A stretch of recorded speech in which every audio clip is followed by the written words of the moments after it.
Alors les amis, vous êtes certainement en train de rentrer chez vous et je profite pour partager avec vous l'histoire d'une de mes étoiles qui est en ce moment dans le désarroi et j'espère que vos commentaires vont pouvoir l'édifier. Voilà, elle est dans une relation avec un homme depuis quelques années, tout se passait bien mais elle s'est rendue compte qu'il était infidèle. Ah oui, il y a toujours un mais. Et cet homme-là lui a dit, quand elle lui a demandé pourquoi tu es infidèle, il lui dit carrément je suis infidèle parce que tu n'es pas poli, parce que tu n'es pas tendre et aussi parce que tu n'es pas reconnaissante. Mais mon étoile, elle est en panique, elle se dit c'est pas possible. Un homme vraiment amoureux ne peut pas être infidèle pour ces trois raisons-là. Ce n'est que de l'impolitesse, de l'ingratitude et un manque de tendresse. Non, c'est pas normal, n'est-ce pas? Alors, je vous explique tout de suite les filles, que c'est vrai que de façon générale, nous les femmes avons tendance à croire que le plus gros problème dans une relation amoureuse entre un homme et une femme, c'est l'infidélité de l'homme. Et quand nous ne sommes pas infidèles, nous pensons avoir rempli notre part du contrat et surtout avoir fait des exploits. Alors on aimerait que l'homme nous imite ou même qu'il fasse mieux que nous. Donc il est comme une image, il ne regarde que notre femme, il ne pense à personne d'autre, il n'y a que nous et voilà. À la limite, il nous vénère. Ça, c'est de la théorie. C'est vrai que ce serait l'idéal, mais dans la pratique, c'est carrément différent. L'amour est un sentiment qui s'entretient. Et dans ce cas-là, l'amour devrait s'entretenir avec des vertus. Et l'une des vertus, même qui est demandée par la divinité, qui est Dieu, c'est la soumission. Femmes, soyez soumises à vos maris. Il est dit nulle part, femmes, soyez soumises aux maris qui ont de l'argent ou aux maris qui vous font plaisir. Soyez soumises. C'est pour dire que c'est une attitude qui est naturelle. Elle est même obligatoire. Et tout ce qui est naturel ne se stimule plus. D'accord? C'est parce que c'est difficile d'être soumise qu'on veut toujours trouver des prétextes. Non, je ne peux pas respecter un homme qui fait ceci, qui fait cela. À un moment, quand tu penses que tu ne peux pas respecter un homme ou qui ne mérite pas ton respect, vas-y, sors de la relation et passe à autre chose. Mais tant que tu es là, comprends que l'homme est l'autorité au-dessus de ta puissance. Et une autorité ne se bafoue pas. Par ta façon de parler à un homme, ta façon de le dénigrer, ta façon de lui répondre, les mots que tu utilises, les postures que tu prends, quand il te parle, comment tu le regardes, comment tu le traites devant tes amis, devant ta famille, ça peut l'emmener à être encore plus amoureux ou ça peut l'emmener à ne plus être amoureux et donc à te tromper. L'homme n'a pas besoin d'une rebelle dans sa maison. Il n'a pas besoin d'une insoumise dans sa maison. Parce que s'il voulait la confrontation, certainement il serait mis en couple avec un homme. Parce qu'au moins, ça fait... Voilà, c'est la même chose. L'homme voudrait l'inverse de ce qu'il est. Et si tu ne peux pas être complémentaire à ton homme, c'est compliqué. D'accord? Il faut que tu saches, chérie, que tu peux dire à un homme, tu es un con dans le lit, il va te faire un câlin. Mais si tu lui dis la même chose devant ses potes, il va te casser la figure. Et il a raison. Il faut savoir parler à l'homme. La langue de la femme, elle peut la détruire comme la valoriser. Et si tu ne sais pas utiliser ta langue, chérie, tu vas perdre ton mari. Tu vas le perdre très rapidement. Et je te dis, c'est un argument valable pour te tromper.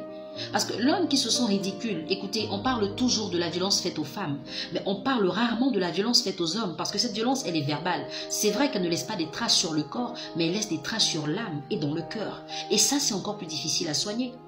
Quand un homme n'est pas respecté, quand il est maltraité dans sa maison, quand des fois vos parents parlent à vos maris ou à vos conjoints comme s'ils étaient leurs animaux de compagnie, ce sont des choses qui les repoussent carrément. Et puis je veux comprendre, cette vague d'insoumission dans les couples, elle est due à quoi? Peut-être parce qu'on parle aujourd'hui d'égalité des sexes.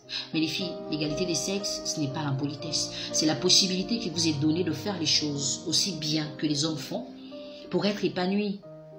Ce n'est pas une rébellion, ce n'est pas une démonstration de puissance. Et puis entre nous, quand vous vous rébellez devant un homme, ça porte quoi comme fruit? Un homme qui vous déshabille, qui vous met dans des postures ridicules. Parce que pendant l'acte sexuel, la femme, elle est très ridicule.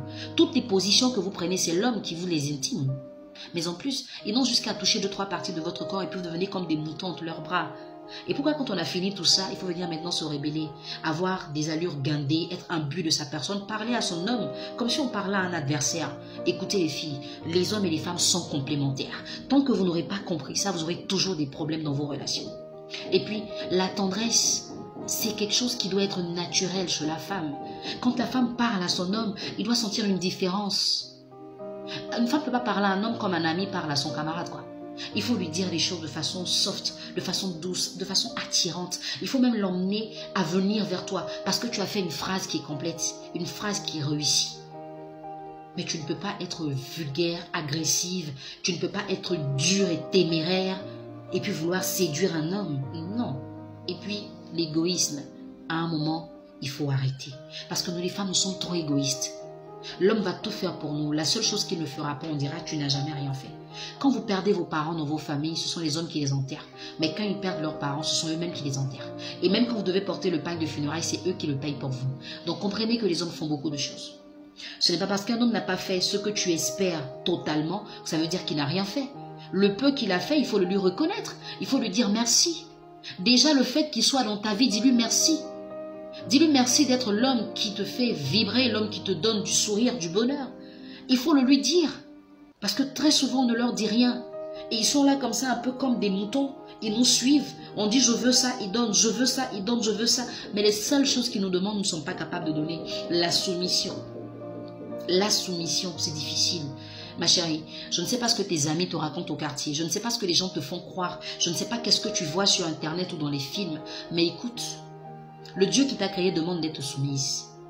Si tu respectes ton Dieu et si tu l'aimes, obéis à sa parole. Ne le fais même pas pour l'homme qui partage ta vie, mais fais-le pour toi. Parce que c'est ça qui t'ouvre aussi des portes. Et quand tu veux être dans une relation, accepte et comprends que tu es dans un couple. Donc dans une relation où l'homme a son mot à dire, où tu as aussi ton mot à dire. Si ton homme te dit « je n'aime pas ça », n'insiste pas. Tu ne dois pas lui dire « non mais pourquoi tu n'aimes pas ?» C'est lui qui sait ce qu'il aime et ce qu'il n'aime pas.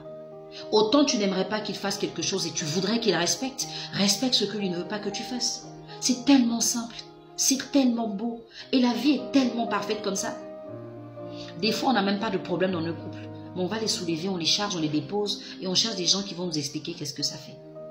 S'il vous plaît les filles, apprenez à respecter les hommes parce qu'ils sont nombreux à ne pas être mis en valeur, à ne pas être honorés. Et ça, ce n'est pas bon. On ne fait pas ça.